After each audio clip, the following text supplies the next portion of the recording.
with respect to the local option sales tax. Bit of introduction, I'm Mitch Hambleton.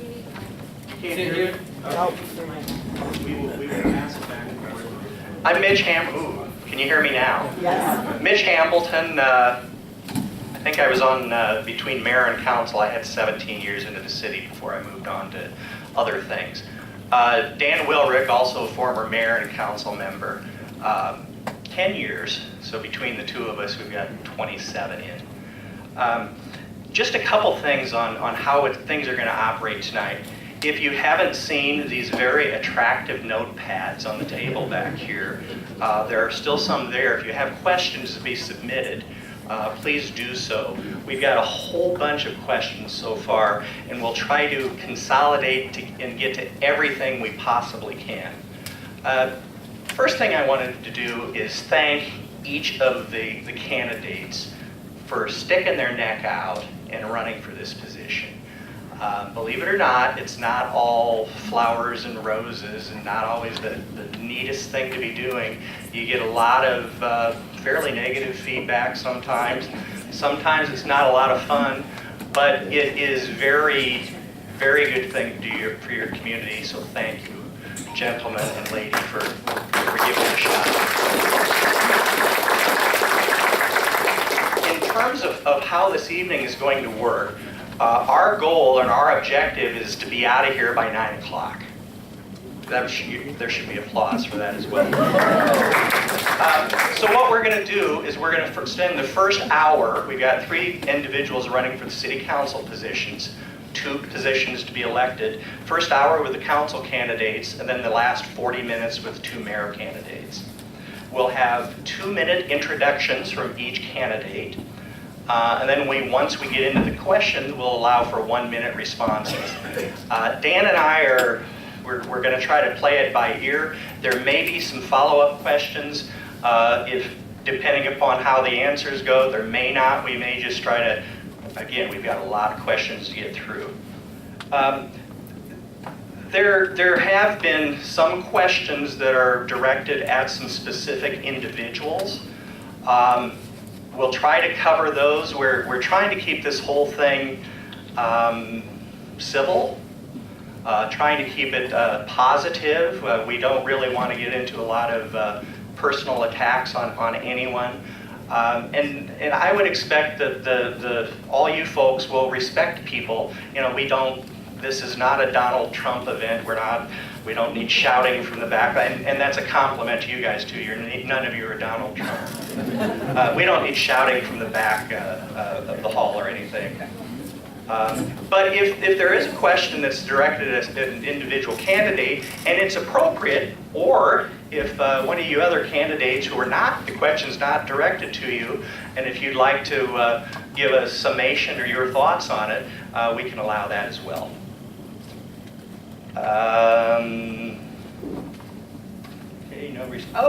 Then my favorite thing.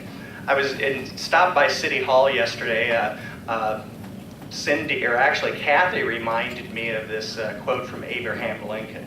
It says, "It is better to remain silent and to be thought a fool than to speak out and remove all doubt." So with that in mind,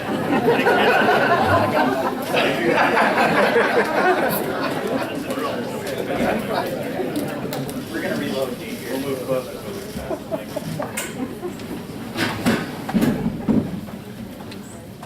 So, since you're first here, Bob, we'll let you do your 2-minute opening first.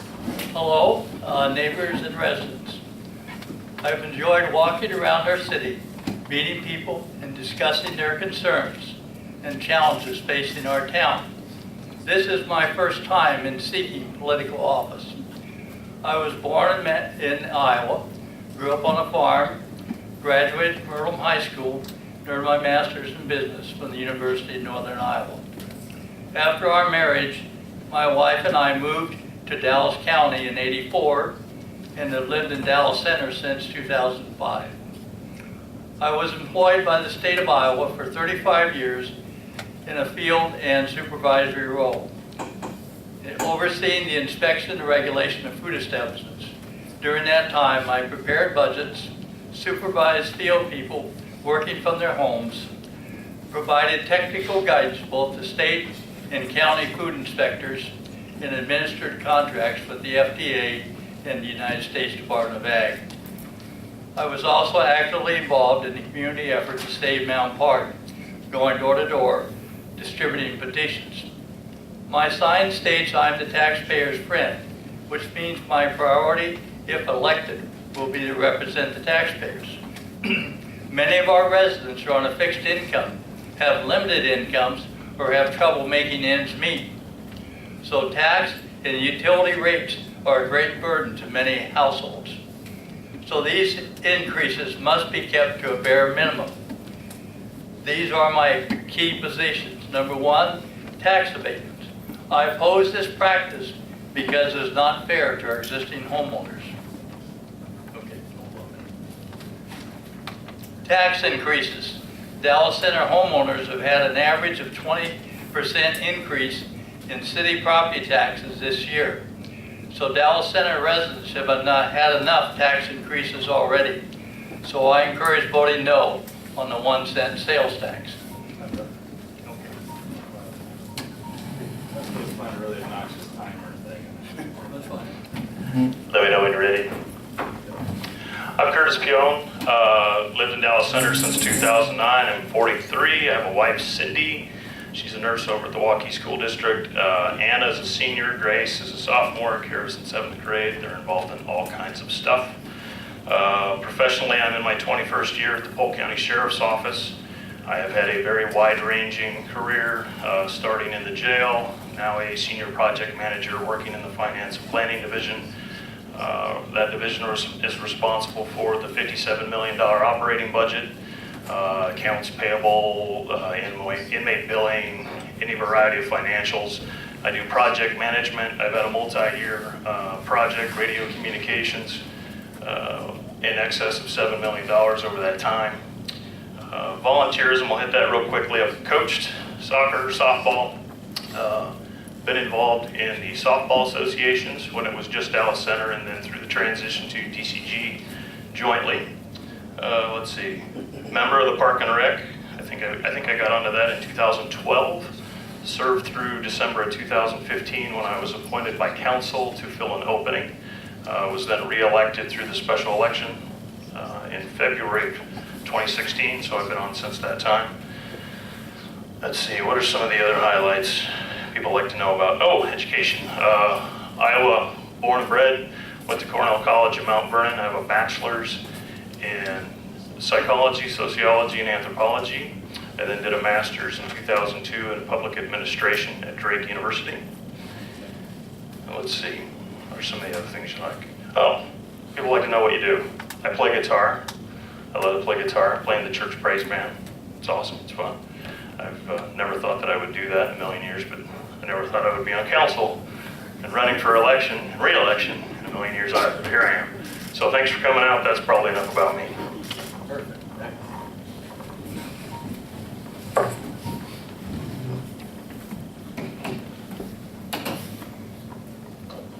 Good evening. My name is David Bagby. My wife Teresa and I, we moved here about 5 years ago. We spent about 4 or 5 years trying to find a house. We had looked at, I bet you, over 50, 7,500 houses. And it was just fortunate enough that the Chome came available for us. And we drove up here and we used to sit in that park and stare at that building. And we fell in love with the community, just the feel of Dallas Center. And now that we live here, we've actually fallen in love with the people of Dallas Center. When we first moved here, I immediately got right involved with Right Bride when Right Bride came through.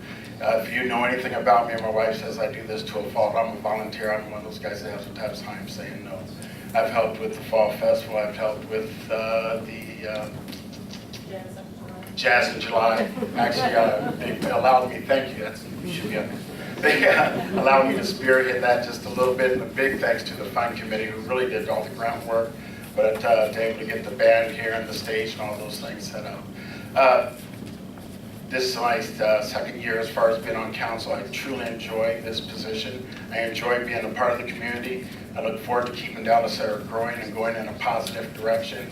You know, there's so many things out there that I'd like to see done for Dallas Center, and not so much for us, but for the children of Dallas Center, because as they grow up and get older and move away or go to college, they really don't have much to come back to except Dallas Center, which is wonderful. But I'd like to see Dallas Center grow so they can get homes and possibly jobs in the area. Thank you.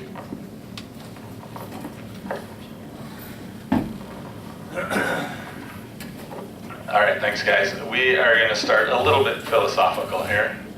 You all told us sort of in your 2 minutes why we should vote for you, but what does being a part of our city council, should you be successful, what does that mean to you? And Bob, since you started the last one, we'll start with Curt on this one. I'd say it's an opportunity to serve, and I've spent my life serving the public professionally, and I thought I'd had enough of that, but I hadn't. And so I've enjoyed the challenges, I've enjoyed the opportunities and the ability to work with people and to serve this community and help move it forward. And I think I've been able to draw on the experiences and my knowledge to actually do some good and to help.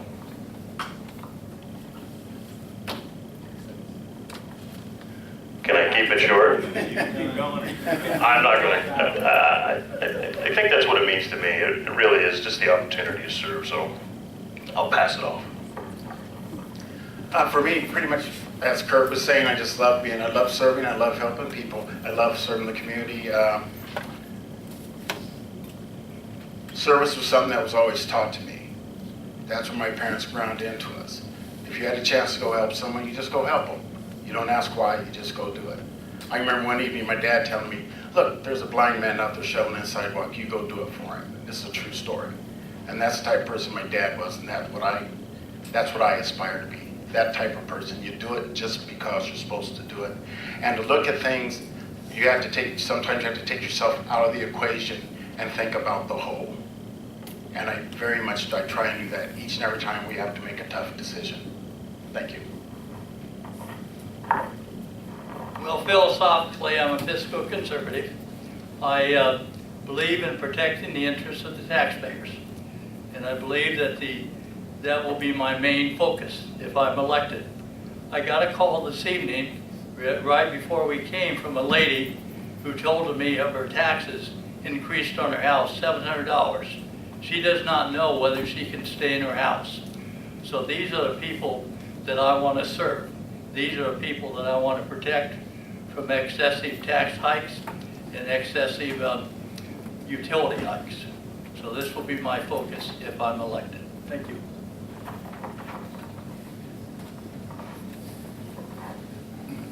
All right, so I'm going to start walking that way. The next question, as a council member, you have to sort of manage budgets, manage projects. So the question is, what's the largest budget or project you have managed, excluding household budgets? For myself personally, I have to admit that there's not been any large budget projects that I've ever had to manage. I've not had to do that. But in my job, I work for the City of Des Moines in the real estate division. I'm a real estate coordinator with the City of Des Moines. And there's times where I'm balancing 50 and 60 households at one time. Households from the standpoint that I go out and acquire property for the city. I have to negotiate for the city on the city's behalf, and also be able to communicate with people who are not necessarily happy because we're coming there, because we're acquiring their property, and to be able to create some kind of language with them that we can get the project accomplished. Granted, there's times that you have to use eminent domain. That's just the simple fact of life. But the main thing is just being able to work with people and talk with people and come to some kind of happy meeting ground. Who's next? Well, as a regulator, I had a budget around $1 million. And part of the challenge was working with that budget. But another challenge was actually more critical, and that's was working with the people that you were regulating. Because the people that you were regulating, what you could do would influence or take away their livelihood. So you had to balance the issue of public health, public safety, and safe food with the issue of the regulations and the need for standards and need to protect the public health, and yet the need to accommodate, if possible, the person who was involved in business. And so there was sometimes some tough things on those issues. I guess I'll give you a little detail on the communications project. So it's a radio communications project. The Polk County Sheriff's Office, who I work for, we service about 15 fire, 15 law enforcement agencies. We had people on different radio systems. We had UHF, VHF, we had 800 megahertz. Over a period of time, we moved everybody onto the same page, 700 megahertz. That took a lot of coordination with departments to make sure that services were not impacted, as well as managing just the overall project expense and working with the vendors. But the benefit of that has even reached out here to Dallas Center, as Dallas Center is now on a 700 megahertz system with the fire department, and we've been able to give them access to the Polk County talk groups. Dallas Center goes east, they meet Grimes, they work together. They can now flip over and talk directly. So I was glad that some of the work of that project was even able to help right here. You finished up with your last two words. Good timing. This next question is actually, next question is directed to Bob. Looking through some of the campaign materials, your materials indicate about the 20% tax increase. Looking at what makes that up, $196,000 of that relates to the stormwater project. So the question is, if you're opposed to tax increases, how would you propose to fund critical infrastructure needs like the recent stormwater project? Well, I'm not opposed to all tax increases. I do think that the tax increase for the stormwater project was excessive and harmful to many people. But I am not a George Bush saying, read my lips, no more taxes. But on the other hand, I do think this needs to be done carefully and considering the needs of people with low incomes and not be a burden to them. So what is a reasonable tax increase? Well, I don't really have a definite answer to that. Depends on the issue involved, okay? But not stormwater. As I said, this tax increase has hurt many people, and we need to be careful on how we approach stormwater or issues like that in the future, so that our taxes don't become such a burden that people can't afford to live here. Curt or David, do you have any? Could you just read it again, the first part? The question posed, if you're opposed to tax increases, how would you propose to fund the critical infrastructure needs like this recent stormwater project? Okay, I thought you had referenced to 20%. Well, I had as kind of a background. Okay, I'll take a minute. Clearly, I don't oppose them because I voted in favor of the stormwater project. Yes, I understood at the time, I understand now that it increased the tax levy. The statements made by candidates that your taxes went up 20% are absolutely false. The Dallas Center tax rate itself went up about 9%. That entire increase is due to the stormwater project. We decreased as a council everything that was non-debt levy, it went down. So the only thing that went up is stormwater. That's it. I think what they may be looking at is the back of this document. It's on everybody's tax forms. It says 20%, 20.262% increase. That's the money. That's not the rate. Those things are so different and misleading to talk about them in the way that it's been presented. So they're two entirely different things.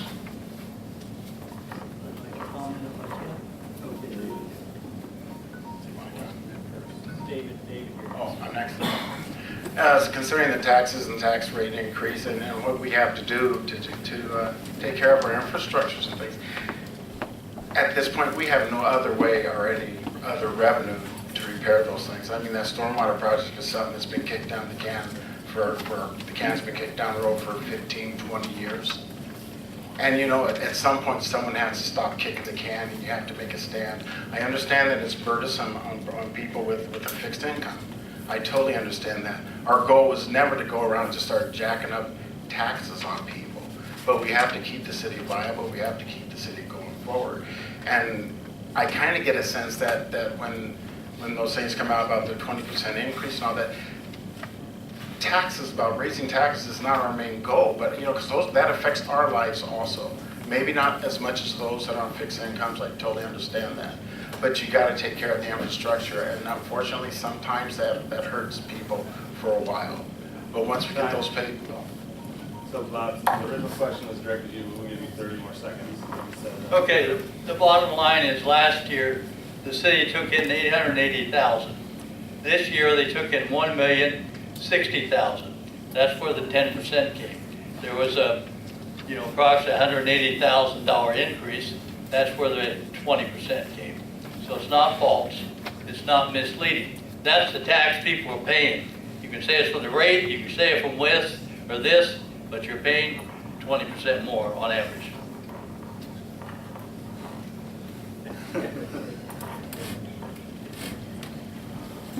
I actually paid 100% more.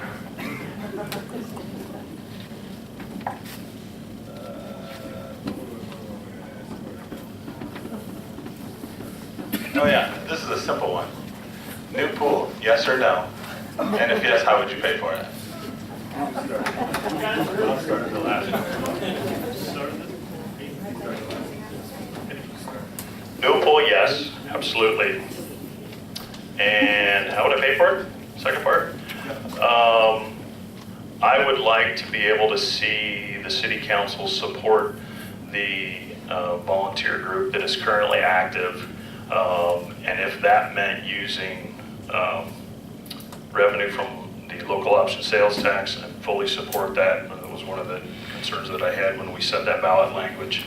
And also at a certain point, potentially bonding capacity. I think it's an incredibly important aspect to the quality of life and the features that it was awesome when we came here from Urbandale and the kids could walk the pool. I don't want to lose that. thank you. I would have to say yes to the pool also. Obviously, we'd love to do that through fundraising, but we have so many large projects going on. The feasibility of that, being able to come up with all that money totally through fundraising is probably going to be virtually impossible. Would not be opposed to bonding if and when the time becomes appropriate, as far as we get some of the other major things paid down, like the storm sewer and the work we have to do out there on the waste disposal plant. But definitely I would say yes to the pool. Never been in it, never will, but it's not about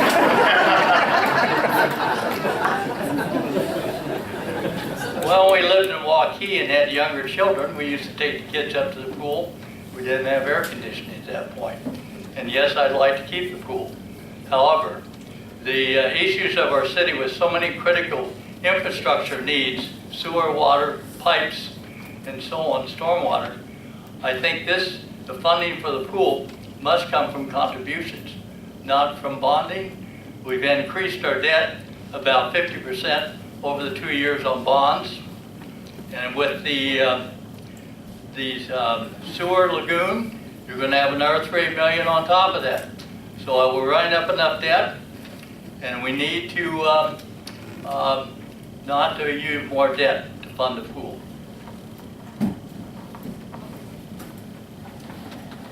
All right, thank you, gentlemen. David, you get to start this next one out. What are the biggest challenges facing Dallas Center, and how would you work to resolve those challenges? The biggest challenge right now that I see for Dallas Center is keep getting Dallas Center positioned and ready to be a sustainable and viable community within one of the top 5 fastest growing counties in the United States. That's the reality of where we're setting. You know, we're a little gold mine setting here, and we haven't even started to dig the surface yet. We have a long way to go. How do we go about doing that? We start out by, first of all, just getting our infrastructure in place and be ready for the growth that is coming. You know, I'm not saying that to try and scare anyone. I think that we do it also through our annexation, if that's feasible. We have to protect our borders. Now it sounds like it's a war. But you know, Waukee, Urbandale, all of them, they're already, Waukee's took what, 2 miles all the way down the Hickman all the way to 16. So we have to position ourselves so we don't become landlocked and be ready to grow and be ready for the growth when it comes. I think one of the biggest challenges, and I'm not saying I have all the answers for it, but making progress on our infrastructure and yet balancing that with keeping our city affordable to live in. And so the infrastructure issue has to be handled gradually so it is affordable. It's like, how do you eat an elephant? One bite at a time. Also, a second issue, I think, is maintaining our character as a small town, rural community. And so one thing we can do, we don't need to subsidize growth. Growth will come enough naturally. And so I think it's important we maintain our character as a small town, as an ag-related community. That's why a lot of us moved here.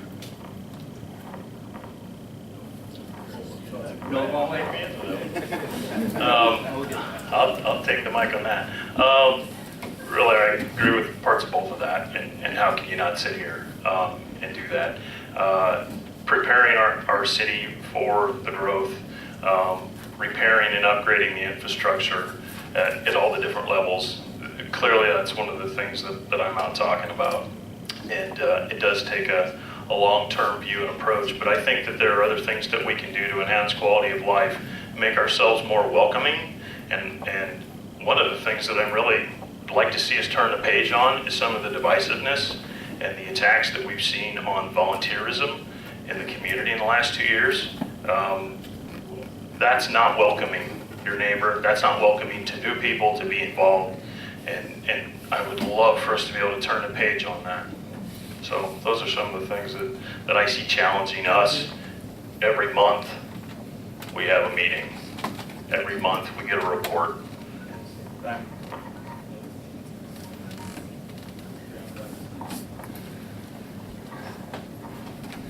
Well, speaking of volunteerism, we have several questions asking about that, so I'm going to try and summarize them all into one. Let's have the candidates speak about how you've already been volunteering or serving in the community, and how that's had a positive impact on the movement of the city and the way that it's going. Well, one thing I've done as an individual is try to learn the names of my neighbors around me. And a few of the neighbors I've taken cookies over when they moved in. I realize that the world doesn't come to a dynamic clash when that happens, but I think knowing your neighbors, remember their names, and speaking to them is one way that we can be welcoming and inclusive. So I've also worked on the Mound Park issue, and I was very strongly involved in that. And I'm glad that came up, and I did meet many good people on that. Not that all the good people were on our side. I don't want to say that at all, because I know people have different opinions. And then we're also involved actively in our church work and reach out at that place as well. Sure. I hadn't thought about it in this way, but I volunteered my time when I wrote a series of grant applications for the City of Dallas Center, in which we received $88,500 towards the trail restroom project. I would say that's probably one of the more recent volunteerism things. I can't say that I volunteer for council since we get paid $450 a year, so that's not a volunteer gig. I'd say it's probably the grant work that I helped facilitate, and a great number of people in the city helped with. Well, a few of the things I've already mentioned, as far as with the Rag Bride Committee and helping out with the Fund Committee on the Art in the Park, and also with the Fall Festival. I don't know if it goes beyond that. I was past president of the Urbandale Optimist Club before we moved here, which was a total voluntary program where we took school children and took them out to special programs and things. I was on the church parish council before we came here for 5 years. Didn't so much run a budget there, but I had to sit there and take the heat too. Sometimes we had to make decisions that the parish wasn't happy with. So, but volunteering, that's one of my main things I'll always do. I'll always maintain and always be engaged in what happens in Dallas Center. And there's not a day that doesn't go by, honestly, that every time I meet someone new and they want to ask where I'm from, I tell them about Dallas Center. I tell them how great Dallas Center is. And I encourage people to move to Dallas Center. Every time I get an opportunity, I always tell y'all to move out there, man, it's great.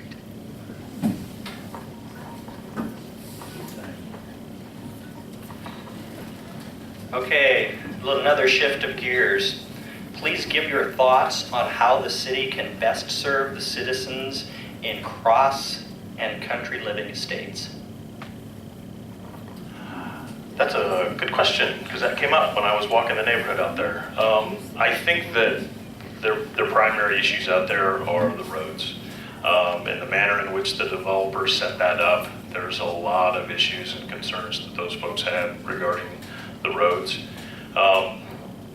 With it being a private development, the city's hands are somewhat, and abilities are somewhat limited. But I'm very interested in what we can do as a city to be very encouraging to the developer to do the right thing for those folks, and use whatever means we have of influencing the right thing to be done for them, because they're a part of town.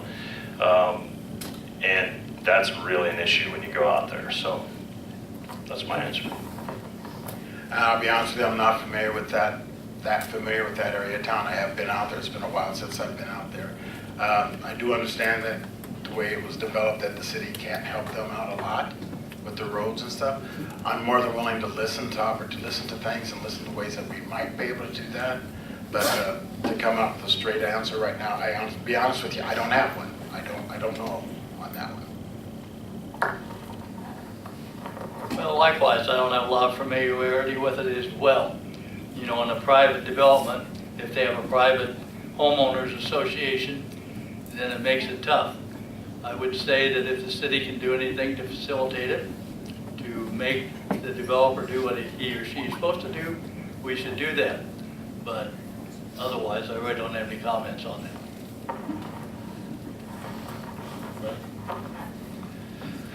All right, I've got a few questions here to talk about transparency that's come up in some of the candidate discussions. So trying to summarize, what do you consider, both as a council but also within the staff of the city hall, to be transparent, or what actions maybe would be considered non-transparent?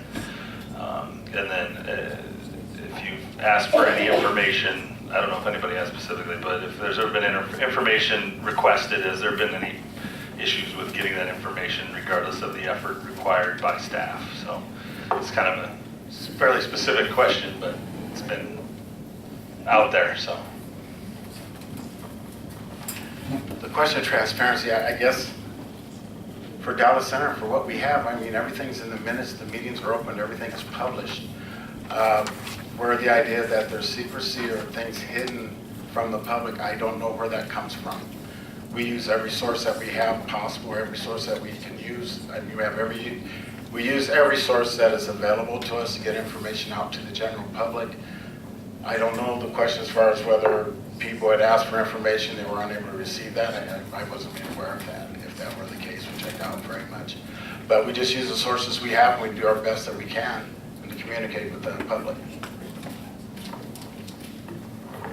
Well, I have a couple ideas on that. One, the city hall has been changed, that it kind of gives the city clerk's office, I should say. It gives an unfriendly appearance. You're kind of shut off from the clerk's office. And so I would like to see that opened up more like it used to be, I guess. The second thing that was troubling to me when the tax increase was approved in March as part of the budget, it really wasn't clear to the layman that there was the tax increase, the amount, or there was anything was said in the minutes or in the, and I looked through the minutes. I looked through the minutes of the budget sessions. I went clear through December, and I didn't say anything specifically about the tax or the levy rate hike in those minutes. And I think that should be put in clear language. I think it should have been announced in the water bill and beforehand. Okay, thank you. Okay, I'll talk fast. So the wall downstairs, that's not for you to be able to just wander in and interrupt them. The reason for that wall is the security of our staff. Our staff work in a funnel, and if there is an issue, and there have been issues in this community where these staff have been physically threatened, if that wall gives them 30 seconds to get to the back door, I'm glad that door is there. I'm glad the door is locked. And I'm also glad that they have the ability to do their work without every person coming in. We're friendly people. We all want to say hi. Well, they have a lot of work to do. They need time and space to do their work. It's not that they don't want to say hi. They have a lot to do. As far as transparency, and in the minutes, the budget process, every year we set the rate. That's part of the budget process. That's what we're doing when cities set their budgets. So we had a budget planning forum, 2 or 3 days. Oh, I had 2 words. No one came. 3, sorry. I'll take it up next. I don't know that that was a completion of the sentence. Next question. Is the city adequately staffed? And please provide your thoughts on the compensation of city staff, council members, and the mayor. From what I can see, the city is adequately staffed, both in pay and in number of people. It doesn't appear, as a layman, any critical projects are not being done. And so there is a tendency in bureaucracies wanting to grow all the time. And in public bureaucracies, it can be especially a problem where you don't have the discipline of the marketplace and the free enterprise system. So I think, the staff is good, they're kind, they've been helpful, but yet I think the numbers are adequate, and I think the pay is competitive. We do not have a lot of people leaving for lack of pay.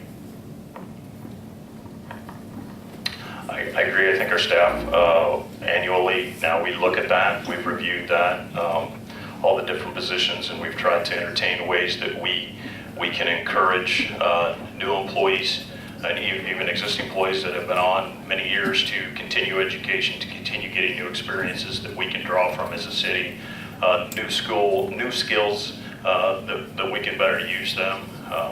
I think the compensation's in a good spot. We've had a lot of good discussions about that in open meetings with the council. I think adding the position downstairs was critical. I think that's made a big difference in staff's ability to keep things moving forward in the office. And there's a lot of deadlines, there's a lot of requirements, there's a lot of legal stuff has to be done this day, this time. And I think they do well, but adding that position, I think, really helped them to be able to continue that. I just have to agree with Curt on everything he just said there, because that one position, it freed them up to continue to do the things they need to do and not have to answer the phone every time. I really make it a point not to call them very much. I try not to, because the two of them are so burdened with everything. And people don't realize it's not just sending out the water bill, it's like taking care of every bill and every issue that comes through that door downstairs that needs an answer. And they've got to take care of all that, and they do a fine job with doing that. So I appreciate them and thank them very much for doing that.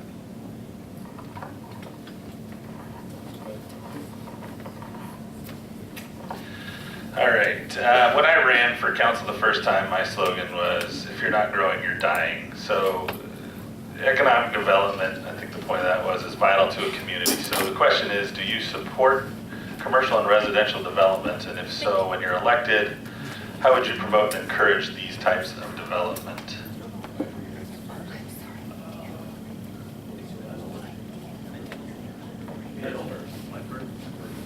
I'm first. They know.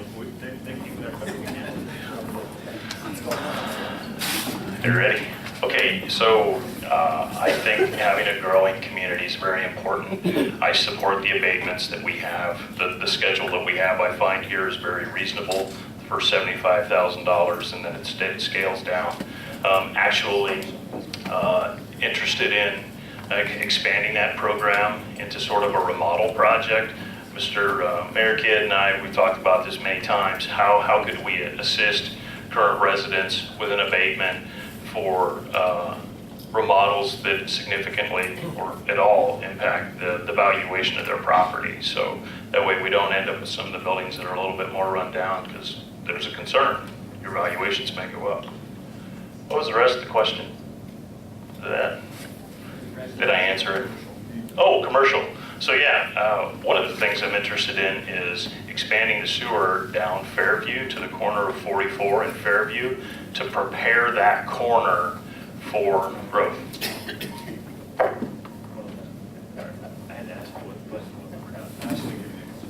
was. And could you quickly repeat the question real fast? The summarized version is, do you support commercial and residential development? And if you do, and you're elected, how would you promote and encourage these types of development? Yes, I do support residential and commercial development. One thing that we have talked about with possibly part of those Burnett funds, using that, setting up a separate package of money, maybe that people use as a low interest rate loans that they could borrow directly from the city to do the improvements to their houses and also to the commercial properties. I guess I would like to see looking into Burnett funds to maybe pay part of the cost of this sewer system and the sewage treatment process. But on the development, we need to be an open community. We need to have a fair playing field. But I do not support subsidizing homeowners or business with TIF. These are taxpayer dollars. They're at your expense. It's not fair to the existing homeowners to be paying the full freight on their real estate taxes and others not doing so. The same thing on TIF. Usually the area will develop anyway, and it's a cost to the schools. It takes away money from the schools, and therefore somehow that's made up, and that's made up by the homeowners and taxpayers.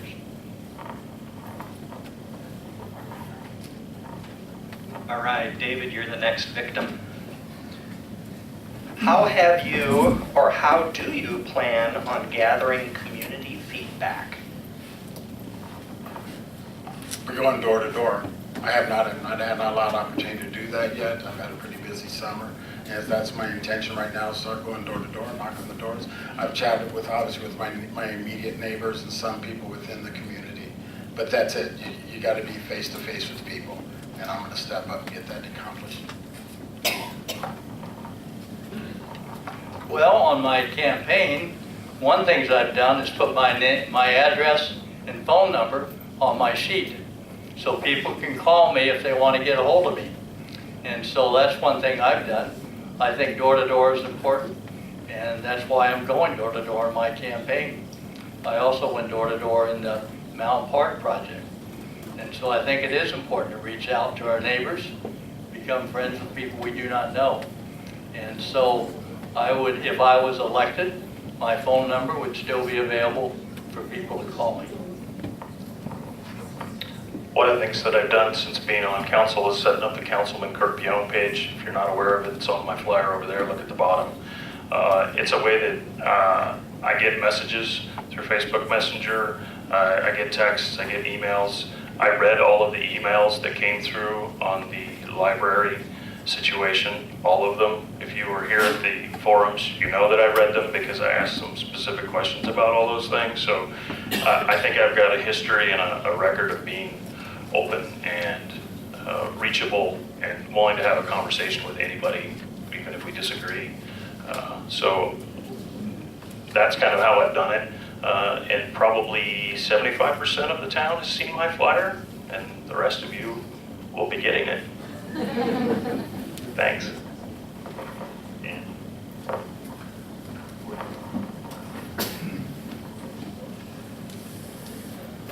All right, so Bob, you briefly mentioned tax abatement in one of your answers, so we'd like to talk more about that with all the candidates. What are your thoughts on tax abatements, both residential and commercial?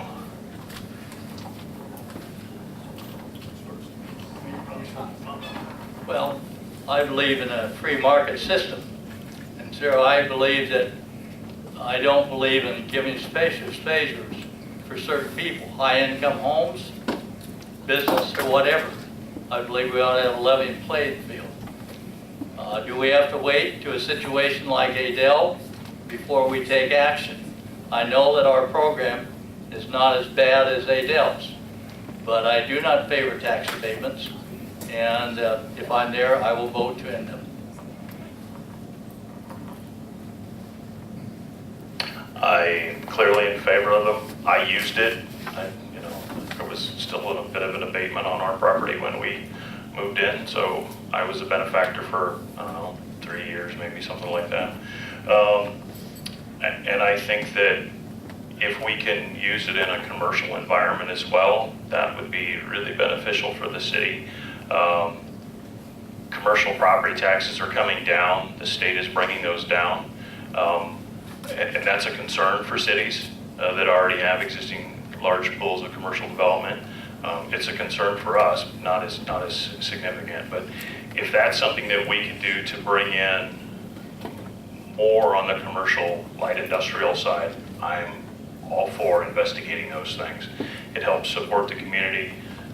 People can live here and work here, ride their bike to work, that sort of thing. That'd be awesome. If I didn't have to leave town, I wouldn't, but I do. So I think they're a good thing, and I think they can be used well. As Curt was saying, I would agree with him too. I believe that they're very beneficial. That's one of the things as far as taking that water line down to Fairview to start that development down there. I'd like to see a business park go out there somewhere along 44. I understand that we're an ag community and a very strong ag community, but you can't throw all your baskets in one egg. And I think bringing in some type of light industrial eventually. Oh, throw your basket into one egg. Have you ever tried that? I did. Okay, I'm from Des Moines, okay? You know what I mean? But no, I would agree with them. I would be in favor of those. As far as we look at them, make sure that we're just making wise decisions. Obviously, you just don't throw everything out there. We have to be smart about doing it and control it.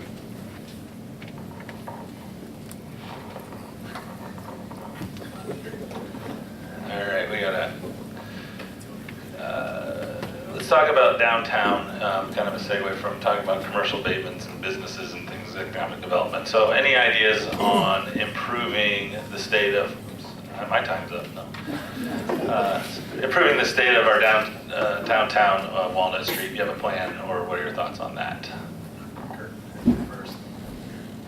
I'd like us to be able to, as a council, revisit through our planning workshops that we've been doing, once we lay out some of the really high expensive big projects that we've got going, revisit plans that councils discussed before, the Main Street beautification and those sorts of things.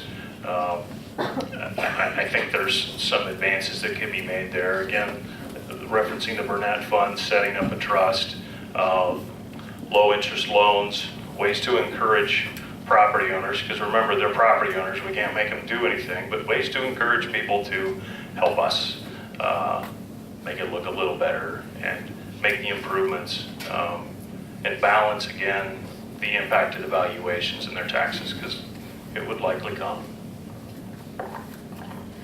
I tell you, I don't know how many of you are aware, we do have an economic development committee that has been meeting for the past, 5-6 months now. Scott over there heads that up. And they're a very small group. I mean, they're small, but they're a strong group. And if you could get involved with them and help them out, to help them, encourage them to keep what they keep going. Boy, we're going back to throwing that basket in the egg again, aren't we? Anyhow, but to encourage the Economic Development Committee, they're doing a great job out there trying to bring things forward as far as with improving buildings and putting some funds together. Well, I think we could hopefully encourage people to at least keep their properties up, the outside downtown, paint them, the old police department. That could be painted. That's owned by the city, I believe, still. I would like to say, though, something on these job creation projects.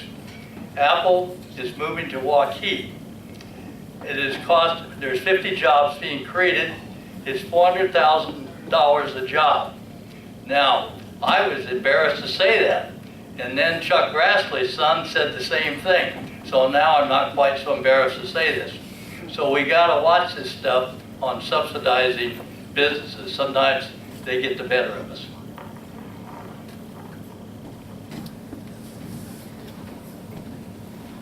All right, and then the final question to the council candidates before we roll into your summations is kind of on a high note.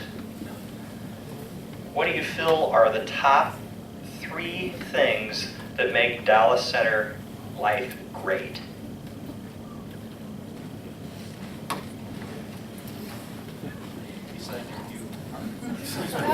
The view of the park.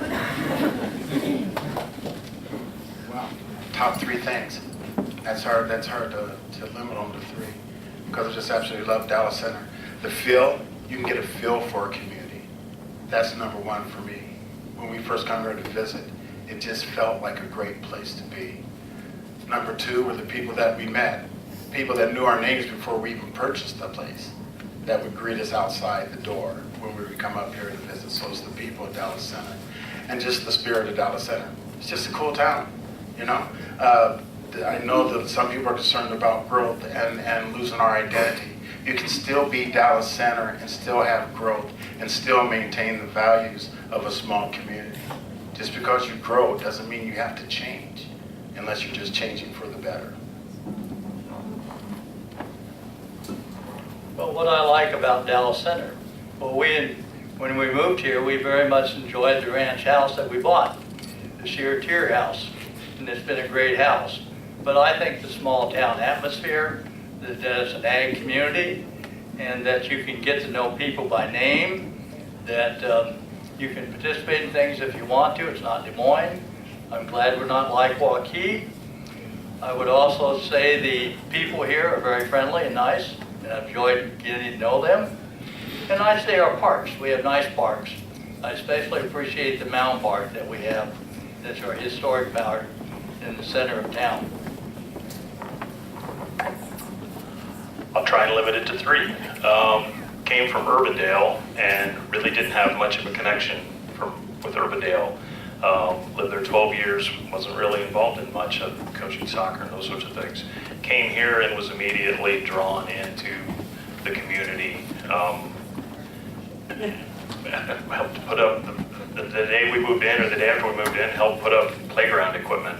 And people were so welcoming and friendly that day. Got drawn into being involved in groups and serving softball, park and rec, all of those things.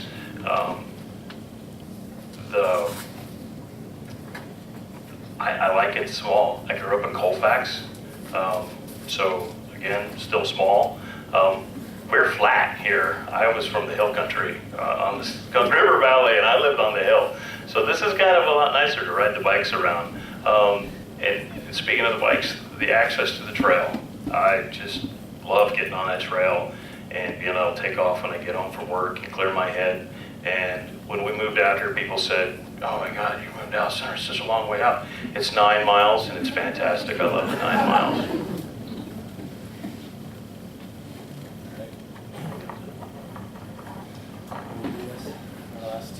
Yeah, summations. We're going to really, So summation time, we're going to shake up the order a little bit. Curt